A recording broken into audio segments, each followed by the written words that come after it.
Hello po, gawa po tayo ng chicken lollipop. Marinate po natin siya sa salt and pepper, tas paprika and lemon juice. Yan po.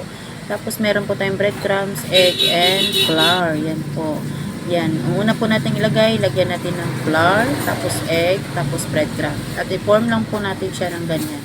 Tapos, set aside natin sa ref at pag na-rest na siya sa ref, saka tayo magpakulo ng mantika at ipiprito natin ito isa-isa. Yan po. At huwag masyadong malakas ang apoy pagka atin po itong ipiprito.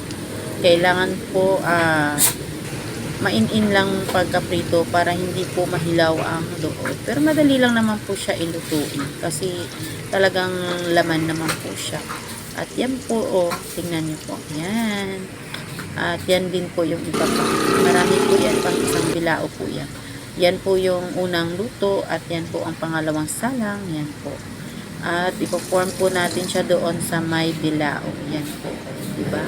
Padami ng padami. Hanggang sa mapuno natin ito. Diba? Yan po. At lalagyan po natin siya ng design. Depende po yan sa inyo. Pero yan lang po ang nakayanan ng nanay na design. Niglagyan ko po siya ng paanik-anik ng lemon. At yan po, yung mga puti-puti po dyan is na string na inano ko lang po siya, ginadgad na balat ng lemon. Para meron po tayong kakaiba. Hindi po kasi ako nakabili ng peng-peng-peng. Yan po ang ating chicken lollipop. Tapos ito naman po ang paggawa natin ng sauce. Ang pinili po niya is white sauce. Minsan po kasi pwede naman siyang mayonnaise. Pero ang pinili nila is white sauce. Magisa ka lang ng butter at bawang. Pagkatapos ilagay mo yung mushroom soup. Pagkatapos lagyan mo siya ng cream or ibap. Yan po. At timplahan mo siya. At tikman mo siya. Lagyan mo ng pepper. Tapos yan po.